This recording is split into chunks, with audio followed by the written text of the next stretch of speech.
mention a couple of things. I wish Tabitha was here. I might send her this video. Of course, we could explore the subject a little more later on. One thing that we came... Huh? She had a good idea. Yeah. It's two things she was talking about. What, And, last night? She didn't say anything. I think she was on, but she didn't really say anything last night.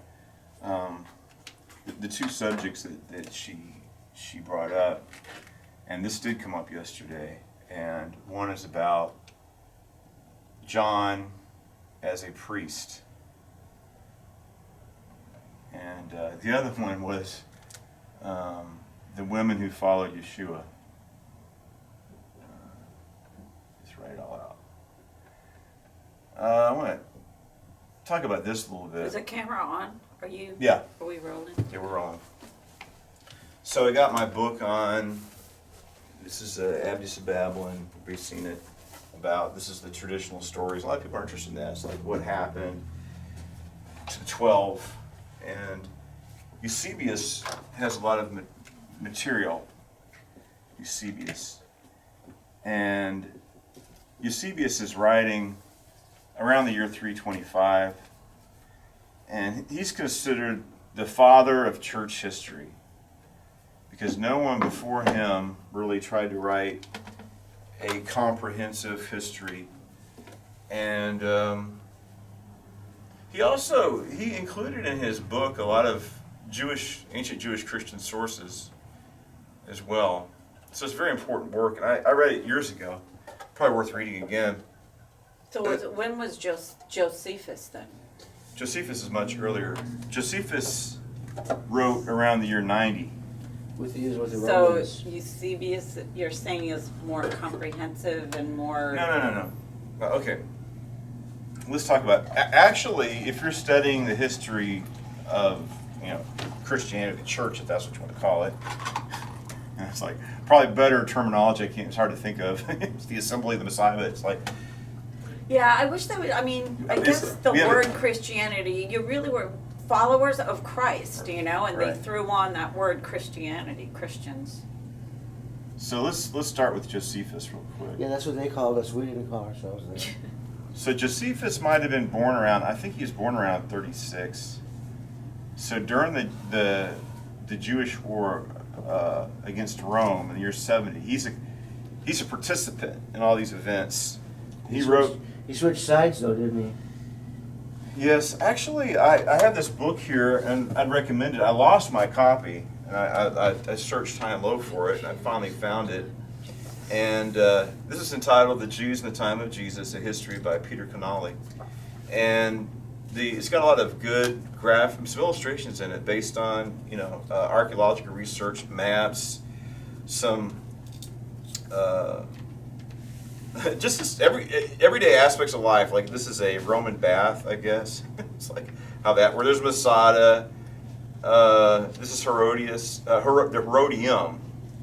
They actually found King Herod's grave, but of course it was desecrated by the Zealots. But they found his sarcophagus. Pictures of what the flora and fauna, the Holy Land, and what the temple looked like. It's really comprehensive. Like here's farm implements, just every aspect of daily life. This is the tomb of Queen Helena. She's an Assyrian woman who converted to Judaism, and she wanted to be buried in the Holy Land in Jerusalem itself. So they found her tomb, and you have the ossuary. It's showing how the ossuary thing works. How women braided their hair. I guess they found a woman who's killed a Masada, and her hair was preserved, so you can see the braid in it. But anyway, this is a very nice book showing. I think this is incorrect. This is based on the best research at the time when it was published. This was originally published in '83 and then reprinted in 93, 94. But this is I talked about this last time, where The nail going through the heel. right. Michael Griffin. We were talking about that the prophecy, the proto-evangelion. The serpent, he is going to crush the serpent's head, the serpent will bruise his heel. And this is the bones of Johanan. You can see a little painting of it. It's his ankle bone, you can see the nail that went through it. So, of course, they have his knees at an angle, covering, I guess, they crucify people naked to humiliate them. So this is covering his privates. But I think the current belief is that you had your one foot on one side of the cross, the other foot on the other. That's the current. But at the time they're looking at the bone. They actually depicted it that way. There's this movie I thought was pretty good. It's called just the Gospel of John, where they took the Gospel of John, they just word for word they made it into a movie. And I was kind of, when I first saw that, I was like, is that going to work? Because it's not a movie script, right? It's a gospel. But they actually had Christopher Plummer narrated it.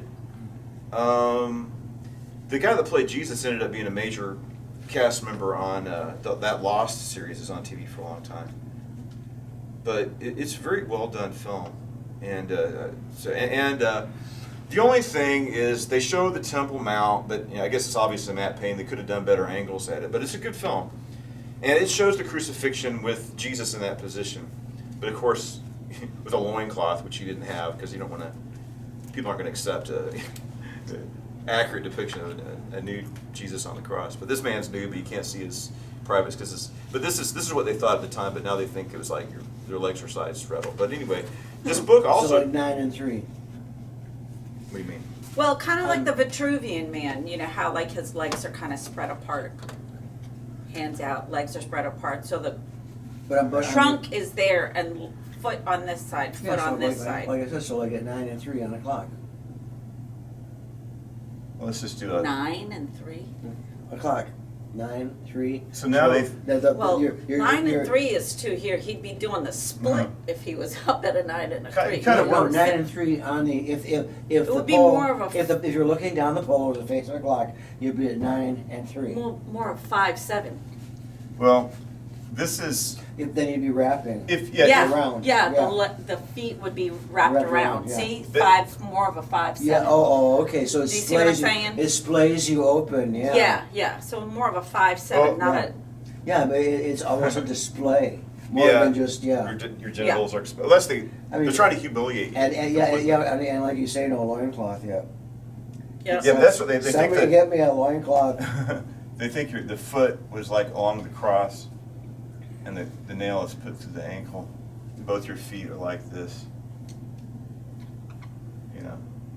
That's how they think it was now. And that's probably correct. And like I said, they did put the loincloth on it, but that's how they depicted it in the film, which is a good.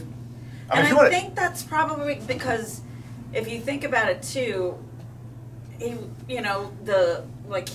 even with the wrist and they say or the palms, like it would rip and he wouldn't be on there. I have a picture. Ian Wilson is a shroud expert, and he has a picture. It's more probably this is a. It's maybe that other position's correct, but unlikely. That doesn't represent the majority view of current consensus. It would be hard to support your weight. That's what I mean. Like it would rip. If you see that picture, they have it where. And also, you couldn't form a step because you're like that. So this is how they're showing it in the book. They actually show this. In The Last Temptation of Christ, they had Jesus, because at the time when they made that movie, which is a blasphemous movie, but that's how they thought the crucifixion was. But now they think it was like I showed you, kind of each ankle. It makes sense, like you were saying. It was they were like the illustrated shroud. I have a picture in the book in the back where it shows. That's another reason why I think the shroud is authentic. Because it has these weird details that I think if somebody was faking it, they wouldn't have thought of. Right. And it's like the foot.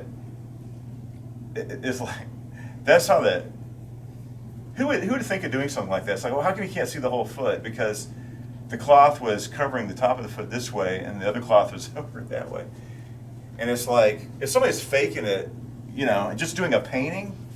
It's just all these details. And the other thing I don't think you could fake that. The other thing about the shroud is you can't see it, really. Unless you take a photograph of it, you make it a photographic negative, then all the details come out. So the reality is until, photography is invented, well, nobody got around to photographing the shroud until like the 1890s. The 1860s we had photography. I guess you had the dogger types before, where you had to sit still for a long time, but then for the Wild West movies. We were talking about it. Yeah, once you figure out how to make a picture, then technology, just like a plane. Was I talking to you or somebody else? I mean, the Wright brothers' plane was crude, right? But it worked. And once they figure out how to make it work, then within decades, was it? We were on the moon within like 50 years. Yeah, 1905. Was that 1902? But I mean, you have mechanized planes. The Red Baron, in less than 15 years. Yep. So technology. So this man's a photographer. He photographs the shroud. This is the first time, and then all the detail appears. You can't really see the shroud unless you look at a photographic negative of it. And it's like how could somebody in the year 1330, when they carbon dated the 1800s, that's just impossible for people as backwards as they were in the Middle Ages to come up with something like that. To unveil what the shroud really is, you have to wait till the invention of photography, right? So anyway, Ian Wilson has. The other thing is you have this guy called Zugaby wrote a book on crucifixion, and he's taken the shroud very seriously. But it's very interesting. So jump back to Josephus. So what I'm saying about this book is this book has information of there's the temple. It's a very nice book. But it's the history of from Pompeii to the birth of Yeshua to the destruction of the temple. It's very, very helpful. But it tells the story in an abridged fashion of Josephus. Josephus claimed to be he's a Hasmonean, which means he's related to Judah Maccabee. He claims to be a descendant of Judah Maccabee's brother Jonathan. And so he's a priest. And he tells the thing about I had this book in the back. He's prone. It's important. It's an important source. It's a first-hand source, but he's prone to exaggeration. Like I was reading this book. It's called The Apostle by Tom Bissett, and he's mentioning in his book he talks about Mount Hermon, and he describes Mount Hermon being 3 times as big as it really is. So the guys. I mean, I'm not trying to say it's not an important historical source. It is, but you have to look at it with a skeptical eye as well. So Josephus, born around, I think this is correct, born around the year 36. So so what happens, he has a story where he's a priest, he's from an affluent family, and he's like, I want to choose the best sect of Judaism. I'm going to spend 2 years or 3 in each of the sects. I'm going to join the Sadducees for a couple of years. I'm going to join the Essenes for a couple of years. I'm going to join the Pharisees for a couple of years. He's basically from a Sadducean family because all the priests are pretty much Sadducees. He did spend a couple of years with an Essene. This guy sounds a lot like John the Baptist. This guy's living out in the wilderness, doing baptismal services, ceremonies. So he stayed with this guy, Banus, I think his name was. And so he's writing about all of his experiences with the different sects. Right. That's one of the things in his book. So anyway, he goes to Rome. He comes back, and the Jewish war breaks out. So around the year 60, well, I think around year 59, they start. They finally finish building the temple, and I think his name is Flaccus or something like this. There's a Roman procurator who is just oppressing the people really bad. And the people just finally revolted. And so you had this Jewish war. When was it? Around 63 or so it starts, and it went until 70 AD. They destroyed the temple. And Masada is like a mopping up operation. Like 3 years later they finally... Because Masada is like this big mountain, the flat top. And... You had to build a ramp to get to it. That's correct. They have a movie with, and you can see the Roman encampment. There's a picture of Masada in this book as well. But the story is they rather than surrendering, they all commit mass suicide. They cast lots to the last man killed himself. That's correct. They found the lots they cast, actually, with their names scribbled on them. Reminds me of the Cathars. And what they did. Right. That's much later. Yeah. The Cathars, the Albigensians, But it just reminds me of what happened with them too. They all kind of like lemmings. Right. They had this. Someone said this in the context of the Crusades. It is in the context of the Crusades, but it wasn't in the context of the Crusades against Islam. It was the context of the Crusades against the Albigensians, where a Catholic general said, "We're going to go." It's like, well, there's Albigensians and Catholics living in this area, and this general, so-called Catholic, Christian general, says, "Let's just kill them all and let God sort them out. He knows His own." So they just went in there. The Albigensians were Gnostics, like Neo-Manichaeans. So, but that happened. That's very strange. Where you had a large religious movement break off from Catholicism and just be wiped out by the Catholic Church. Because we can't have that. Yeah. Well, they tried to do the same thing with the Protestants. Yeah, the Protestants made it. I talked about this it disturbed me. It just came up. I was looking at Fox's Book of Martyrs, and the Catholic Church did this, and I didn't see a proper, I mean, it's a long time ago. Modern Catholics aren't really responsible for it, but they should be accountable for what they did. So it's the foundation. I mean, that's what they claim. You claim that we should belong to the Catholic Church because this is the only true valid church, and it always has been.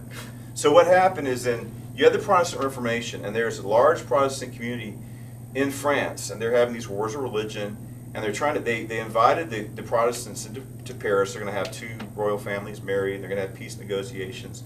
So they lured them into Paris, and they lulled them into false sense of confidence. And on St. Bartholomew's Day, they killed as many as 70,000 Protestants, like in one day, just massacring them all. And then the Pope gave a medallion to as an award. And you go online, you can see it. This big medallion to commemorate this, and he commissioned a painting of the massacre, which is in Rome. I mean, it's just like, this is repulsive. It's just shocking and offensive just to slaughter that many people. The vicar of Christ on earth. What would Jesus do? Well, yeah. And they try. It's wrong. It's wrong. There's no excuse for it. It's evil. They say, well, they're trying to unite the Holy Catholic Church. It's just wrong. Protestantism never. The ends justify the means. Protestantism never recovered from that in France. That was like they're still. I think up in north you have the. There's still hard feelings. Let's see. Up in the north in Brittany, there's still. I mean, they're just. Yeah, technically they're still Protestant, but they're not. A force on society and culture they used to be. So the Romans were going to take. They actually had to build an earthen ramp. And there's a movie called Masada with Peter O'Toole. Yeah. And they had the big battering ram. Herod was not popular. He never was. He's an Edomite, wasn't Jewish. And he built these fortresses. And they could have survived there probably indefinitely. They had water, like huge pools of water. They had stores of food. But the Romans are going to come to take them. And it was the last stand, wasn't it? This is the last stand. So they committed, like they have, it might even be in this book, but they found the lots they cast. They have massacres in Jerusalem. I think this is a very helpful book. I'd recommend you get a copy of it. Okay, so I'm trying to follow your train of thought now. We're back to Josephus. So Josephus. Chasing rabbits. So, Yeah. So what happened? Why is Josephus important? So what happens is, one of the things you need to understand is that the Roman Empire is 10% Jewish, right? All across the empire, and there's more Jewish people living in throughout the Roman Empire than are in Judea, right? So what happens is, like I said, he goes to Rome. He understands how big and powerful Rome is. He goes back to Judea and Galilee. The war breaks out. He becomes a general, and what he does is they're besieged. And he wants to surrender. They don't want to surrender. So he does this cast lots thing. But of course he writes it like it's just happenstance, right? But he's working the lot somehow, and he's having everybody. He's going to be the last man standing, right? So it's him and one other guy, and he says, "Let's not do this. Let's not go through and kill ourselves. Let's just surrender the Romans." So he defects the Romans. And then he sees General Vespasian, and he says, "General Vespasian, I have a vision from God. You will be the next emperor," right? Which happened. So this way he was able to find himself in good favors with the emperor. So He was a translator, negotiator throughout the war. He's a witness of the entire war. And then he's adopted into the family. So he took the Flavian, so he's Flavius Josephus, right? So around the year 90, he writes 2 books. One's called The Jewish War. So this is a first-hand account of everything that happened from the outbreak of the war until the fall of Masada, written by a witness and a participant. Now, is that writing the book Jewish War? Is that in contradiction to the Maccabees? No. No. This is okay. The Maccabees is 167 BC, right? Oh, okay. It's much later. Okay. So this is 70, 80. But I wonder if he we includes took some from him. Okay, so he writes the Jewish War, which is an account. So this is the interesting thing about the Jewish War is like Yeshua in like chapter 13 of the book of Mark, or 24, 25 of the Gospel of Matthew. I'm not sure. There's also a section in I don't know if it's chapter. I can't think off the top of my mind where it is in Luke, but Yeshua prophesies the destruction of the temple. So Yeshua talks about it prophetically. Josephus writes about the fulfillment of the prophecy of destruction in Jerusalem, the war that Yeshua foretold would come. So he also writes another book called The Antiquities of the Jews. And this book, he starts with Genesis 1:1, in the beginning, and he goes all the way, to his own day. So we have a recap of the Jewish war. But this book is important because he mentions the full life of King Herod, a full account of the rule of Pontius Pilate, and other people. It talks about Paul and Festus and Felix. He talks about those people. King Herod Agrippa, Herod Antipas. He mentions John the Baptist. In one paragraph, he mentions Yeshua. He mentions Jesus, and then he mentions James, the brother of Jesus. So So you can't say that he did not exist. That's correct. But what happens is the way it's worded, because at this time to live Jesus was a marvelous person, and he was the Son of God, and they found. So Christians kind of extrapolated on what Josephus wrote. Most scholars believe. So some atheists, a Christian put that verse in there, and most scholars say no. Josephus, when he talks about the stoning of James, the brother of Jesus, he mentions this is the apostle James, the brother of Jesus. So he mentions John.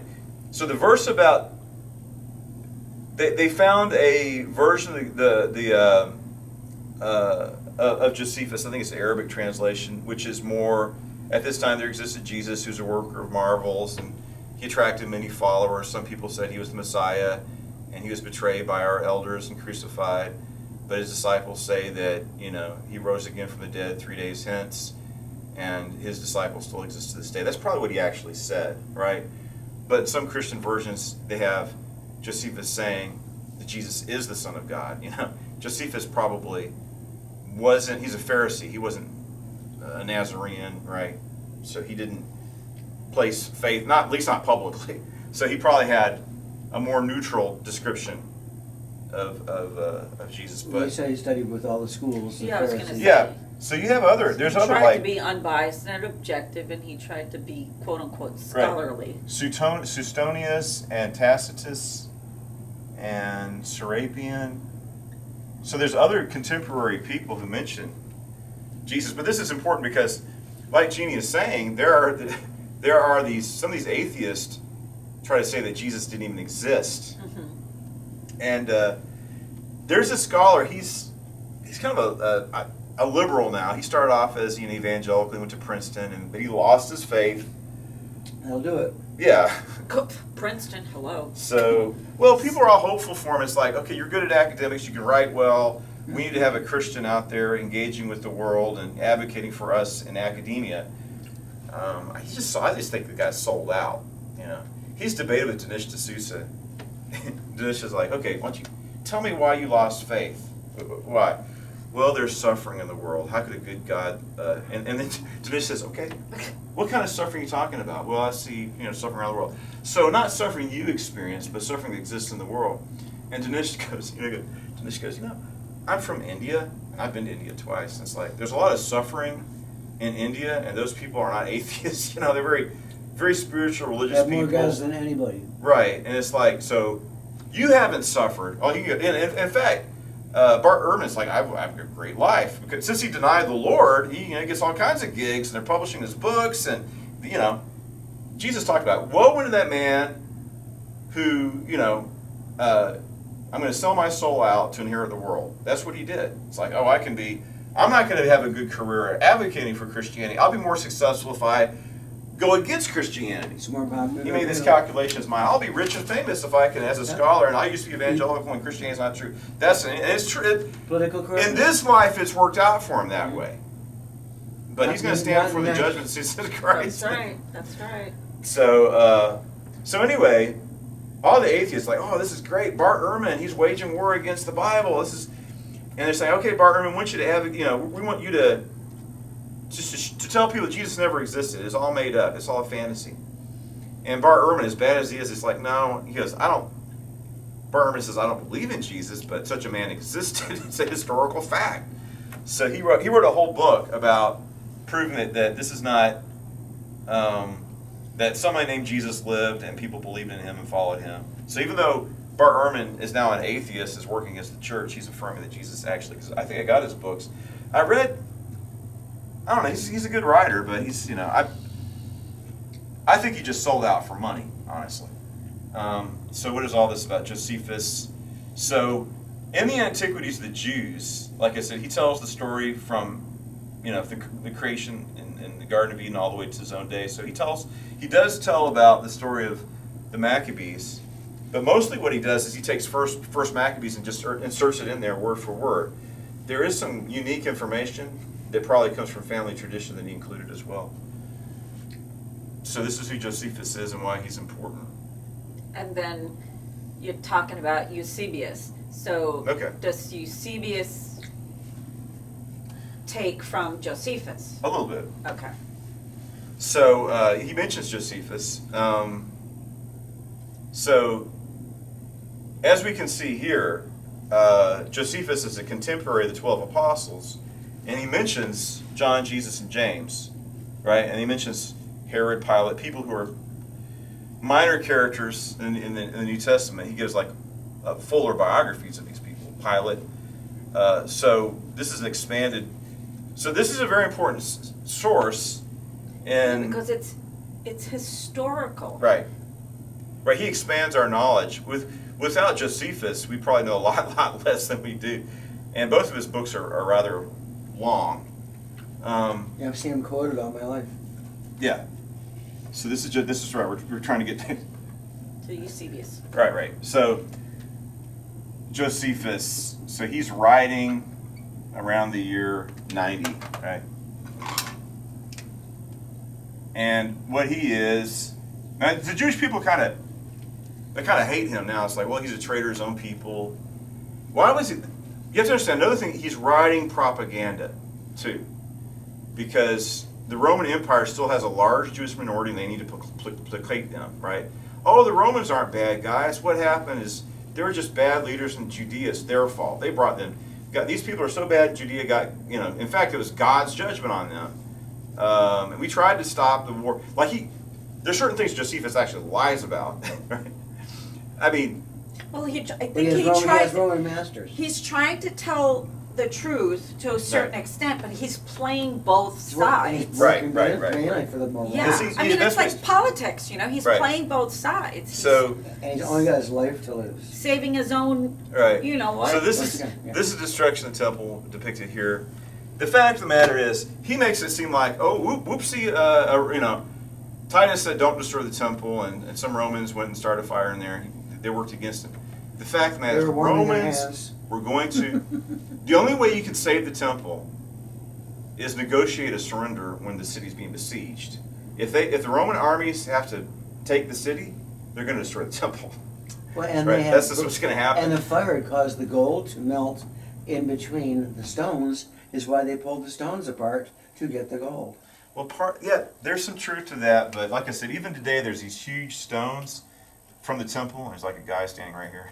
Oh yeah, almost like. And they threw those stones out there deliberately as a sign. It's like, you messed with us, and we, look at these big stones. We threw these down. We destroyed your temple. So yeah, I'm sure that there was gold melting down there, but scholars believe the Colosseum was built from the riches that they robbed from and exploited from the temple as well. That's a factor. Is they just wanted, their colonial power, and they're oppressing. The way I look at it, the Romans had no right to destroy the Carthaginians or what they did against the Judeans. It's horrible. So there, you look at the Romans. There's a lot of positive aspects about that. The whole idea of a republican form of government. They were great engineers. You had great thinkers like Cicero. But then you look at like crucifixion, just they got that from the Carthaginians, but the excesses and perversions. Yeah, the gladiatorial combats, just slaughtering animals in the Colosseum. Slaughtering people with animals in the Colosseum. Right. The using people as torches. Orgies and stuff like that. It's like, so there's noble aspects, there's depraved aspects of Roman society and culture, and yeah, some of the like Nero and Caligula are just insane. Well, and if you look back too, there's also the origins of quote unquote Julius Caesar. What do you mean? When you look into quote unquote the gods, like Janus, for example, January, Janus, that's why they say that's really not the new year, because that was inserted in there, and Caesar is like a descendant of Janus, and Janus is quote unquote they say is Hasatan, because he's the two-faced god. So things like that, and because evil exists, and because there are descendants, quote unquote, of evil, of Hasatan, that bloodline, and Jesus' crucifixion was during Julius Caesar. Tiberius, and right. Because he was supposedly, his son was sacrificed or killed by the Tiber River.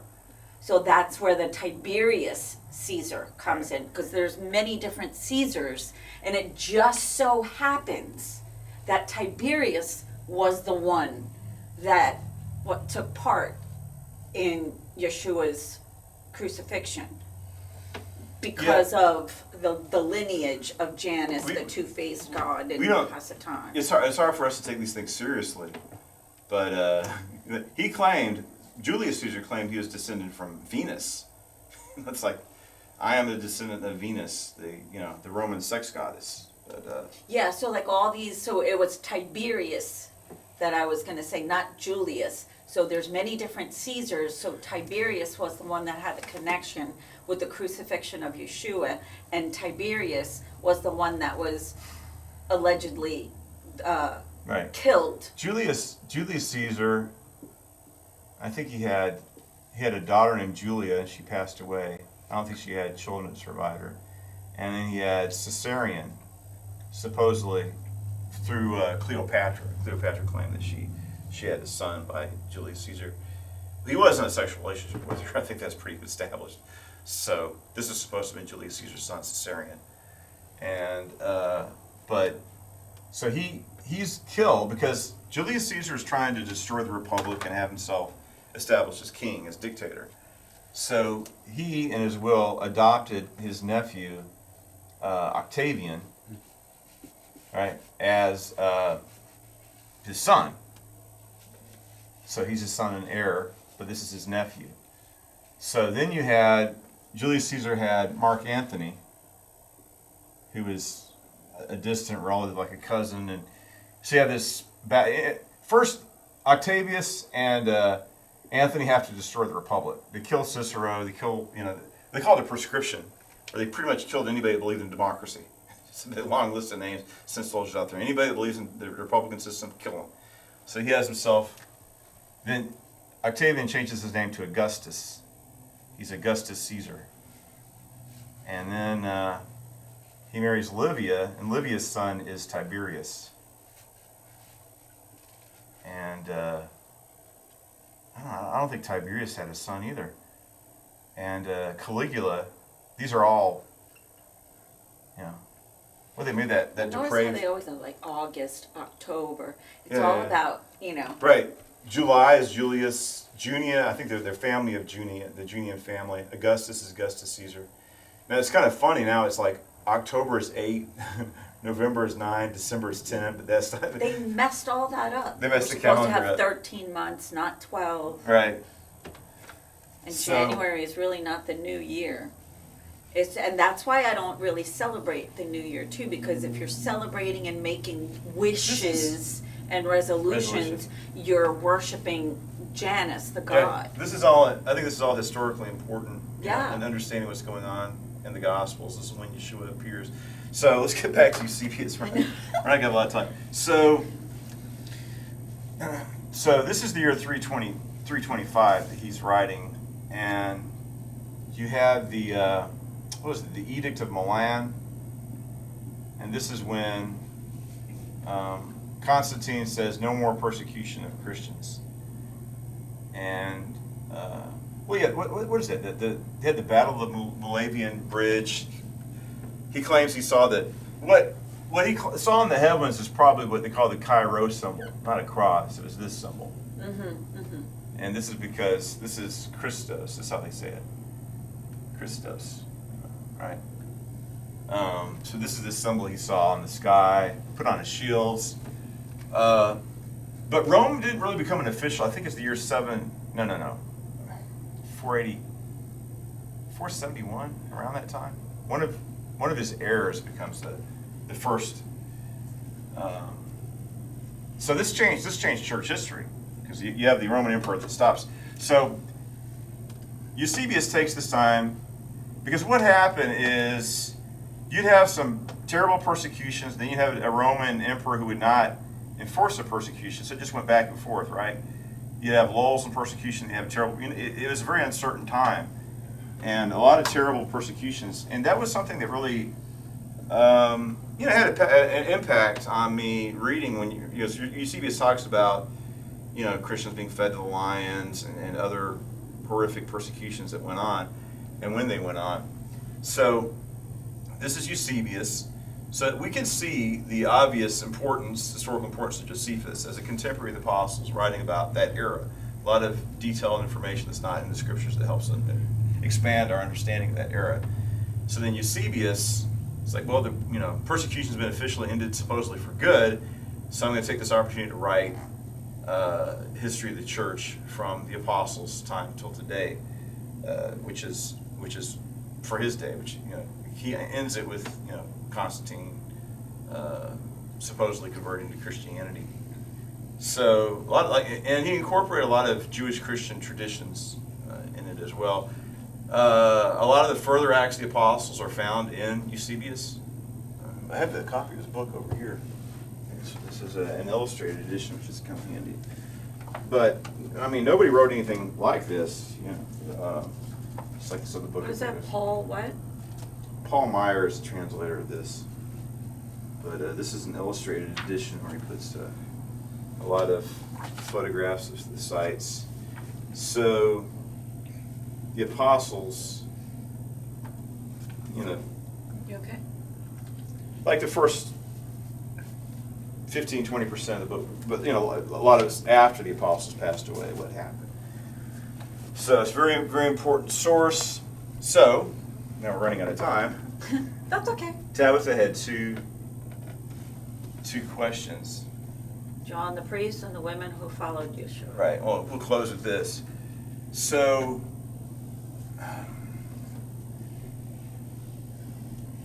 there are indications in the Gospel of John, and there's traditions among the early church fathers that John, the disciple, the beloved disciple, was a priest. there's two indications the Gospel of John he is a priest. One is you have the courtyard where Peter denies the Lord 3 times. So Peter wants to go in the courtyard. They won't let him in. Who are you? John goes to the high priest, and then he's allowed in because it says the high priest knows who he is. And not anybody can go and just talk to the high priest. Right. Then he comes out and says to the maid there, let that person in, which is Peter. So John has direct access to the priest. And there's some other things that are interesting. It mentions after the resurrection of Lazarus, Annas and Caiaphas are like, what are we going to do if we let this go on? Everybody's going to believe in him. And then Caiaphas says, don't you know that it's better for one person to die that all the people will be set free? And then John says, well, the reason why he says this is because he was the high priest that year. He didn't understand what he was doing. The Holy Spirit made a prophecy that that Jesus would die not only for the Jewish people, but for all the people. How do you have access to this? A lot of the information we have about the trial of Jesus probably came from John because he's a priest and he just went in there because he had that access. The other thing that's an indication of him being a priest is Mary Magdalene comes to Peter and John and says, the tomb is empty. So they both run. John gets to the tomb first, but he doesn't go in. Peter just barges in there and he sees it's empty. And I guess he calls out and tells John it's empty. Then John goes in. Why would John wait to go in? Because priests aren't allowed to. Because you have to do ritual purification ceremonies. Yeah. If you can hear that, if there's a dead body in there, it's unclean. Once he knows there's no dead body in there, then he goes in and looks around and says he believes, right? So then we have writings from the church fathers, and I've talked about this, how that community around Ephesus and Asia Minor, which is Turkey today, they observe the Passover, and the Bishop of Rome says we're not going to observe the Passover anymore. And they finally, I don't think everything that happened at the Council of Nicaea around the year 325, that's when the Council of Nicaea was. But one of the things they do at the council, I'm not saying everything was wrong or bad, but one of the things they do is like, no more Passover. Okay? Doesn't matter, they say, we don't care what John taught people in the East, we're not celebrating Passover anymore. From now on, it's going to be Easter. Yeah, the edict that Constantine wrote was crazy. Yeah, I think that I'd like to do a study on Constantine because yeah, I'm curious too. I mean, it's like people blame him for a lot of stuff, but I don't think he wasn't a saint. Not everything. It's just like if you're gonna say he's the one that corrupted Christianity, at least know what you're talking about. Look at the evidence. You know what I mean? All right. Here's the other thing. I want to mention this, and Tabitha will get back, and this is a whole teaching about, because what happened for a long time, you had basically a kind of, Johannine, and think about it, you had a distinctive branch of Christianity, Johannine Christianity, right? They had their own gospel, they had their own epistles, right? And they had the apocalypse, they have their own distinctive traditions, like they're keeping the Passover and things like that. John is their central. So in Rome, our central apostle is Peter, but in Ephesus, it's like, no, John's the beloved disciple. He's from their point of view, he's the chief of the apostles, not Peter, in a certain sense. So that's a very important topic. The other thing is, Tabitha had a good question, because I have my book I'm working. I'm going to close with this. The book is about the further acts of the 12 apostles. And then Tabitha says, what about the further acts of the women who followed Jesus? And it's like, well, that's kind of interesting. The interesting thing about the apocryphal acts is a prominent role of women in these acts. In fact, some people think that these apocryphal acts are written by women because women play an important role. And they were the ones by the gate. At the empty tomb? Yeah. Okay, so what I'm saying is, if you look at these apocryphal acts, women play a prominent role, but in most of these acts, the women that play a prominent role are people converted by Peter or John, but Tabitha is asking about the women who actually mentioned in the Bible who followed Jesus. So it's like, well, that's interesting. So I was able to put together some of the traditions about these women, not early converts, but women who actually followed Jesus. Yeah. So we're talking about Mary, the mother of Jesus. She'd be one of them, right? We have the sisters of Jesus. There's tradition about these women. Mary Magdalene. Mary Magdalene is probably the most popular of these women. I mentioned the wife of Simon Peter. She actually appears in these stories, traveling with Peter. The daughter of Peter, we have the apostle named Joanna, the Samaritan woman at the well, the Syrophoenician woman, Priscilla, the daughters of Philip. This is kind of interesting. There's the four daughters of Philip who prophesied. Her names were Hermione. It's like, Hermione is actually very, Saint Hermione. She's actually a prominent early saint. Maybe that's why the author of Harry Potter named the character Hermione. I need to look at that and see. That's Right? true. People are aware, Just like The Hobbit, The Lord of the Rings, Right. like, right. You hear, it's like Herman. It's a female form of Herman. You see the Harry Potter thing. It's like, that's an interesting, strange name, Hermione. Yeah, but where then they it's get that actually, Saint Hermione was the daughter of Philip, and there's like an account of her life written. And then we have Eutychus, Iris, and Charlene. So, traditionally, these women actually lived long enough to. One of the early church fathers, his name is Papias.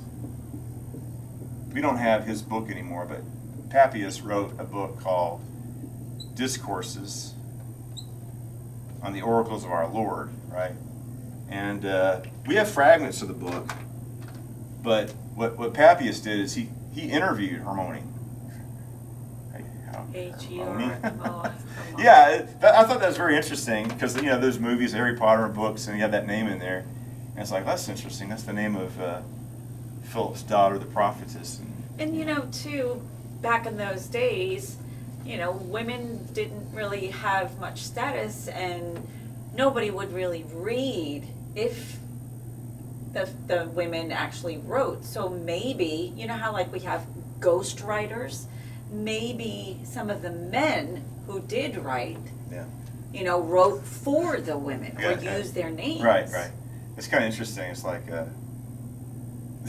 there's the Odes of Solomon, which is the earliest Christian hymn book, and it's Jewish Christian, written in Aramaic, probably written around 70 AD or so, thereabouts.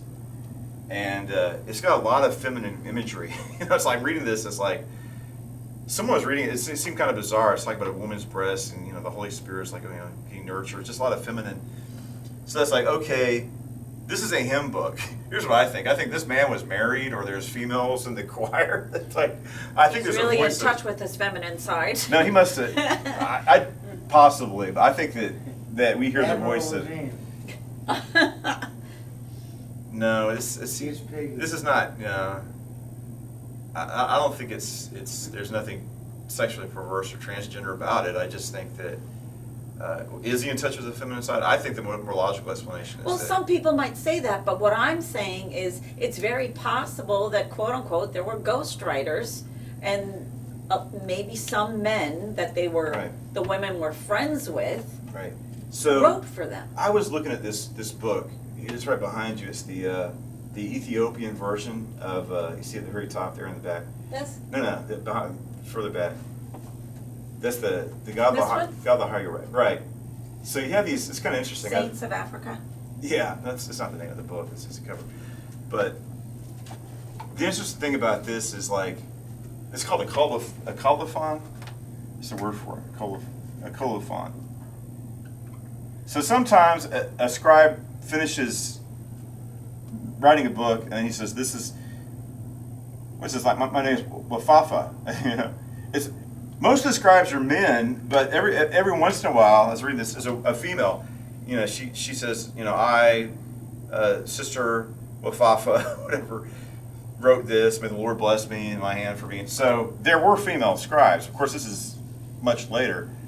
But I think the reality is that, most men couldn't read or write. You're probably looking at 30% of men could read. Obviously, a lot smaller number of women are going to be able to read. For a woman to be educated, she's going to have to be born into an affluent household because you have a woman's job. So, we can look at it and judge our ancestors, but they're living in a pre-industrialized society, right? If you're going to wash clothes, you're going to have to do it by hand. And if you're going to go out and work as a man, it's going to be, to survive. It's a great help. And women didn't complain. They didn't even think about, I'm being oppressed. It's just life. You did what you had to do to survive. That's just what do they call it? I was reading a book because these issues were raised with the Da Vinci Code, and one of these historians is saying this is division of labor and this is in the ancient past. Our ancestors decided on a division of labor, and there's certain women's tasks. Of course, it's not a straight line. A lot of tailors and seamstresses. That's not some men are good tailors, right? It's not just uniquely it's something women do. Mostly that's going to be done by women, but there are and that can be seen across all cultures or around cooks, the world, right. especially in Asia. Within the dynasties, if you go thousands of years back, women had their specific roles. And yes, most women, even in that culture, they didn't really read or write. Yeah, and they did embroidery. It was one of those right. required things, right. Well, the Bible says women embroidered the tabernacle. So anyway, you have these apocryphal acts, like the Acts of, what are something? Well, the Acts of Thomas, for example, or Acts of Peter, right? So there's one of the books I have here is called The Revolt of the Widows, and this author, I think his name is Stephen Davis, he's saying, women wrote these books. The earliest book we know that was written by a woman was written around the year 380, and it was a woman named Egeria. She did a pilgrimage to mostly the Holy Land, but all across the Middle East. And she wrote an account of her pilgrimage, her travels. So this is definitely written by a woman. Like I said, the Odes of Solomon or these Acts, sometimes some people speculate. But one of these Bible scholars, or these, scholars of apocryphal text, no, a woman didn't write it.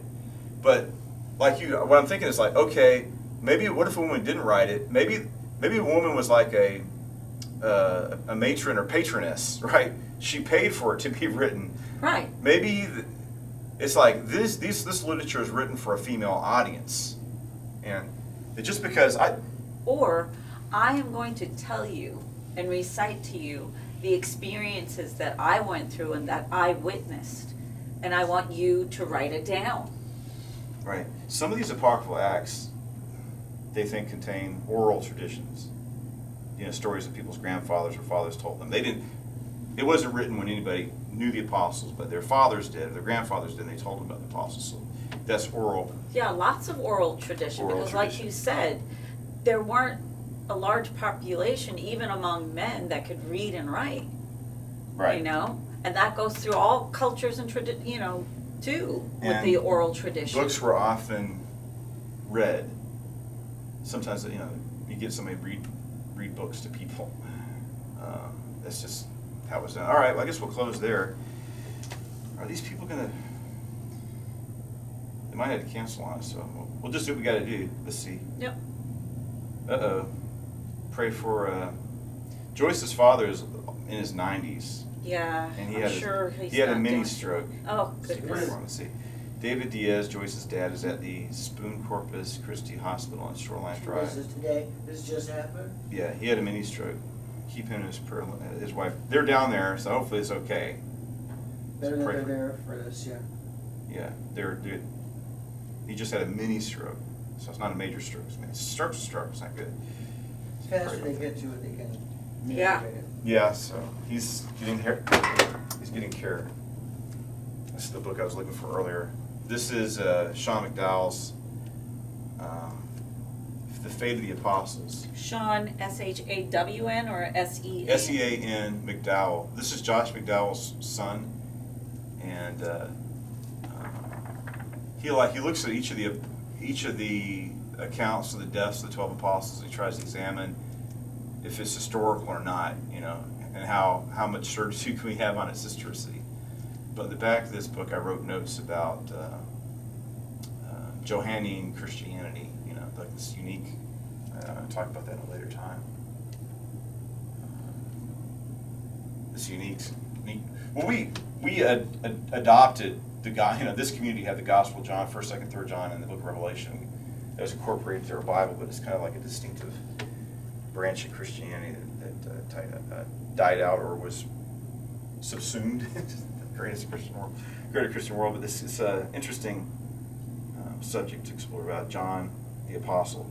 Of course, John is the only apostle who did not die as a martyr, right?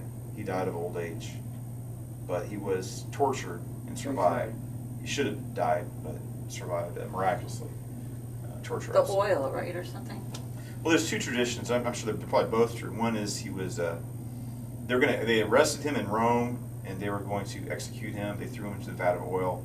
He emerged unharmed, so they exiled him to Patmos. Yeah. And another mode they tried to execute him is they tried to get him to drink deadly poison. But Yeshua said, they'll make you drink deadly poison, it shall not harm you. So, yeah, he lived into his old age. There's a lot of stories about the elderly John around the area of Ephesus. All right, let's say a word of prayer and we'll conclude. Father in heaven, we thank you for the blessings given to us. Bless us this day. We pray these things in Yeshua's holy name. Amen. Amen.